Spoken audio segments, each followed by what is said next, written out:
It's a good business decision for the NFL, but they just decided to like really crack down on them. And I think it's like there's some really specific set of rules where you can do a dance, but you can't use the ball. There's some bullshit like that. You can't use they got rid of dances after a while. I don't know why. I do assume, and I say this without like any irony. I think it's for racist reasons. Yeah. But they got rid of dances, and there were like some incredible ones. There was like you said you're a Bengals fan. The Icky Shuffle was great. Icky Shuffle, yeah. That became a thing.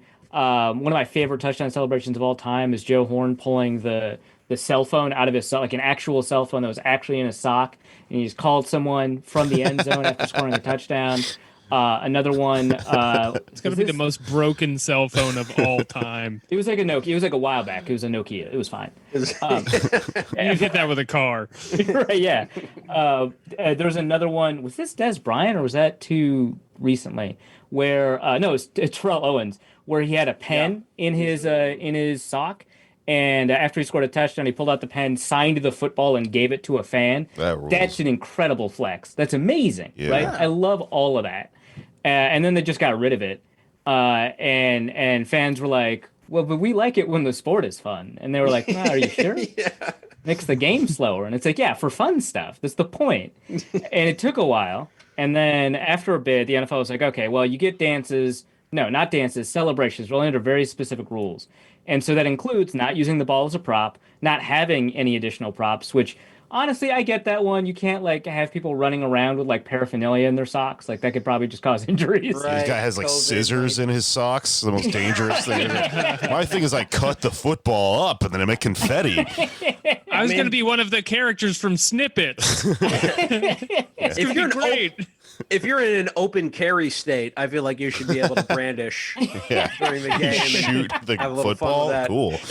Have a tiny James Bond gun in your sock. The cricket from Men in Black. I was like, no, it's reference. But yeah, you can't have props. You can't use the football as a prop. You can't.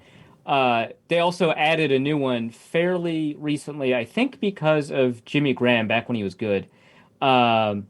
Where you can't use the field goal posts at any part of the celebration, or you can't touch them, rather, because he kept dunking on them because he played basketball at the University of Miami, and the NFL decided, you're probably a good football player, and it turns out he was really good at it.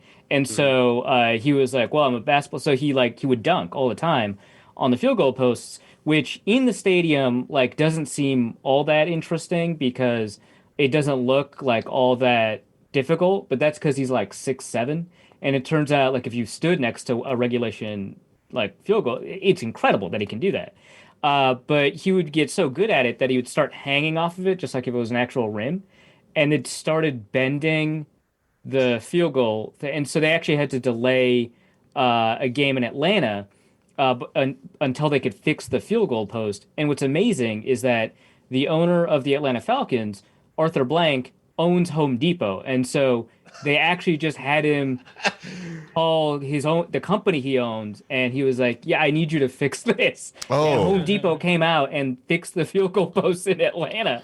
And then the NFL could you was get like, a different giant guy to hang on the other side of the field goal? This is another point for football's racist, because Arthur Blank, the owner of Home Depot, is hella racist. He's incredibly.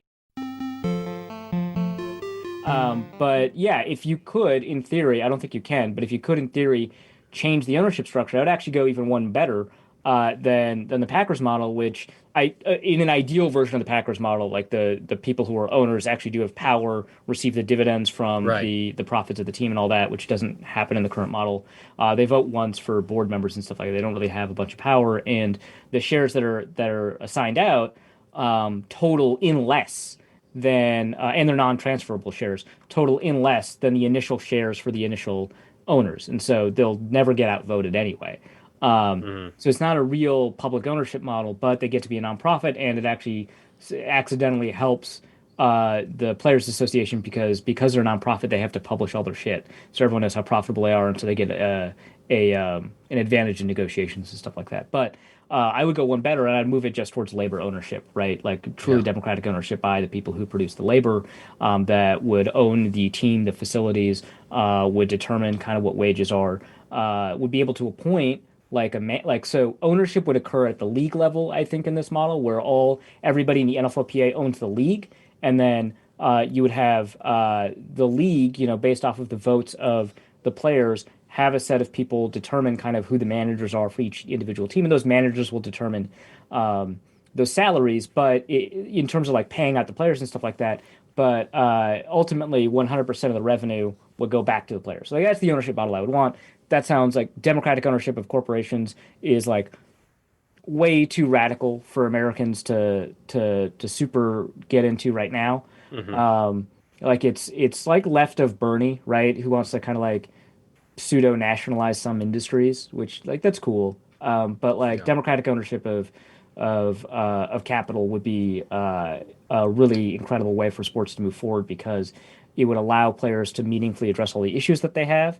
It would allow players to hire coaches and have like control over, that whole thing, without players being able to like commit mutiny against a coach, because the coaches would be held responsible by the national organization, right? And the national organization has this broad vote, but the players themselves wouldn't have direct, control over the coaches, right? Otherwise it gets to, a weird, the coaches that coach them specifically. Otherwise it gets kind of weird. But yeah, I think that's kind of how you do it. And you'd have to set up ways to resolve things. But a strike is the only way that players can utilize their power in a way that would effectively change the structure of the NFL.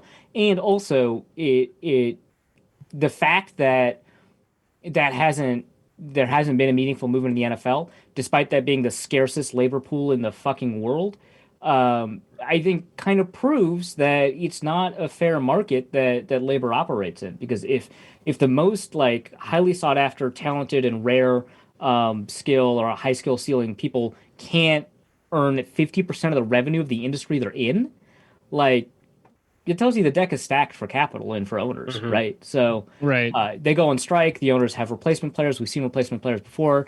They suck. People don't want to watch them. Like ratings just go down. It's not good football.